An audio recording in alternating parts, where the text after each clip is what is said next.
বিসমিল্লাহির রহমানির রহিম। আসসালামু আলাইকুম আমার প্রাণ প্রিয় চাকরি প্রত্যাশী ভাই বোনেরা, আপনারা সকলে কেমন আছেন? আশা করি সকলে অনেক ভালো আছেন। আমি ইনশাআল্লাহ আল্লাহর রহমতে এবং আপনাদের দোয়ায় আলহামদুলিল্লাহ ভালোই আছি। ভিডিওটি শুরু করার পূর্বে একটু কথা বলবো, সকলে একটু শুনবেন, ঠিক আছে? আজকে আমার চ্যানেলের 1000 সাবস্ক্রাইবার পূর্ণ হতে চলেছে। এর মূলে রয়েছেন আপনারা। আপনাদের এখানে অবদান অপরিসীম। আপনাদের সাপোর্টে এত অল্প সময়ের মধ্যে 1000 সাবস্ক্রাইব গেইন করতে পেরেছি।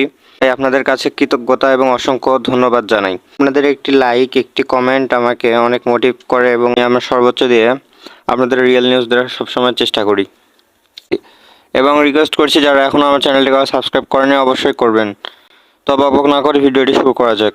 আপনারা অনেকেই জানেন অথবা জানেন না যে সমাজসেবা অধিদপ্তরের আকর্ষণের যে পদটি ছিল সমাজকর্মী, সেটির নিয়োগ বিজ্ঞপ্তি জুন অথবা জুলাইয়ের দিকে প্রকাশিত হয়েছিল। কিন্তু দেশের যে অবস্থার কারণে, নেট বন্ধ থাকার কারণে অনেকে আবেদন করতে পারেননি। তাদের জন্য আবার ডেটটি 10 দিন বাড়ানো হয়েছে। যারা এখন পর্যন্ত আবেদন করেননি তাদের জন্য একটি সুযোগ দেওয়া হয়েছে। যারা আবেদন করেননি করতে পারবেন, এবং যারা পূর্বে করেছেন তাদের কোনো প্রয়োজন নেই। তো আমি একটু এখানে দেখাই। এখানে সমাজসেবা অধিদপ্তরের আওতাধীন 16তম গ্রেডভুক্ত সমাজকর্মী ইউনিয়ন পদের জনবল নিয়োগের গত 11/6/24 তারিখের যুগান্তর এবং দৈনিক বাংলাদেশ প্রতিদিন পত্রিকায় নিয়োগ প্রকাশিত হয়।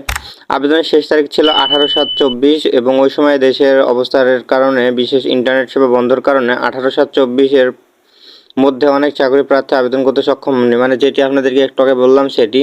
সে পরিপ্রেক্ষিতে সমাজকর্মী ইউনিয়ন পদের বয়সসীমা আগামী 20/8/24 থেকে 3/9/24 পর্যন্ত বৃদ্ধি করা হলো। মানে 20 আগস্ট থেকে 3 সেপ্টেম্বর পর্যন্ত সময় বৃদ্ধি করা হয়েছে।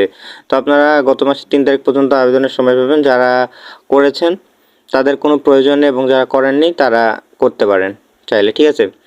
এটি হচ্ছে মূল আপডেট। শুধু এটিই বলে না, ইন্টারনেট সংযোগ বন্ধ থাকার কারণে আপনার জেলা প্রশাসকের কার্যালয়, এরকম আরও 2-1টি প্লাস সমাজসেবা অধিদপ্তর, এগুলো অনেক কিছুতে মনে করেন যে নেট বন্ধ থাকার কারণে 10 দিন আবেদন বাড়াই দিছে। যারা ইচ্ছুক আবেদন করতে অবশ্যই আবেদন করবেন। আবেদন ফি সম্ভবত 223 টাকা।